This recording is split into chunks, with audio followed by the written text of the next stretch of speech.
ride in the back road, or in the back row, but it was the zebra.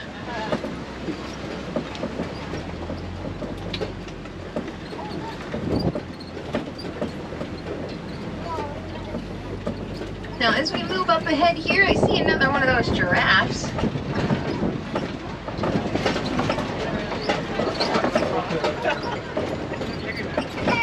So there's actually lots of animals over on your right.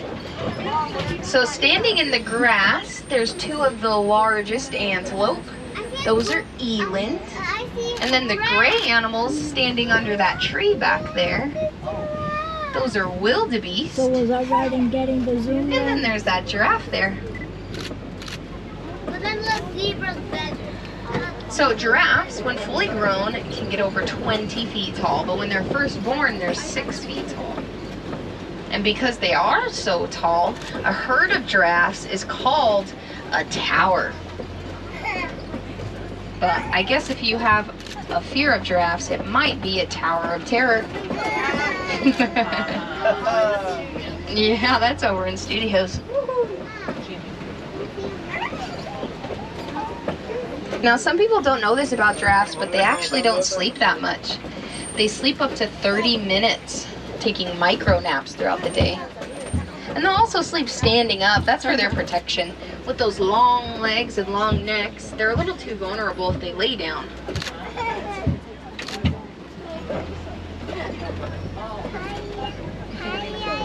Now, giraffes, they are the tallest land animal.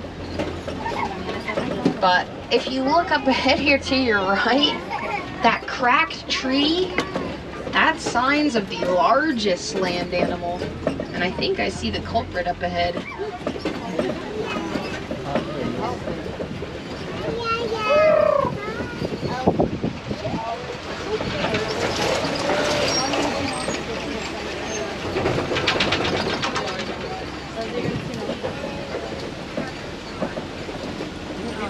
On your right, that's the African elephant. Now he is strong enough to knock over that tree like that. It's usually the males like him that do so. That's to show their dominance, but also to mark their territory.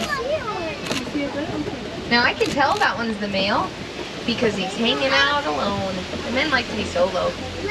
But they can form smaller groups called bachelor herds. But it's the females that like to stay together in larger family herds, and that's to protect their young. So hopefully we'll get a good look at the female herd up ahead.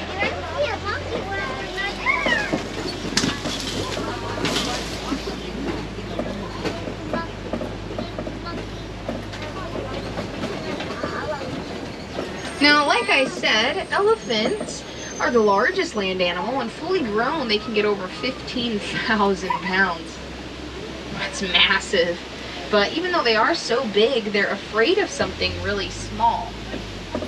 Elephants are afraid of bees. Yeah. Now, they found that out because a few years back, some farmers in Africa were having a tough time keeping them out of those fields. During migrating season, they would come through and just destroy the crops. Now, they didn't mean to. Elephants don't realize how big they are, but it still caused negative encounters between the farmers and the elephants. But Disney, they heard about this, and they were determined to help out. So the animal programs team, they started studying the elephants on this reserve, like that one we saw back there. And they noticed the elephants wouldn't go anywhere near beehives. With those large ears of theirs, they could hear the bees buzzing around and would steer clear. So with that information, they went back to the farmers and created a beehive fencing. Now they put that beehive fencing up around the fields, and it worked.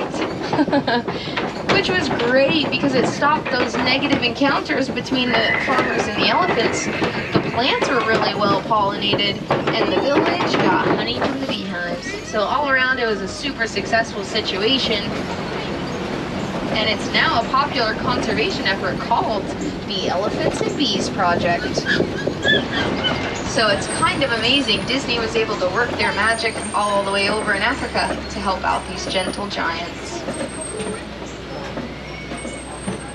Now, as you can see here, friends, we're going a little slow behind these trucks. I heard on the radio that up ahead, there's a giraffe jam. I sound like Leo. Now, these red rocks around us, this is actually red clay.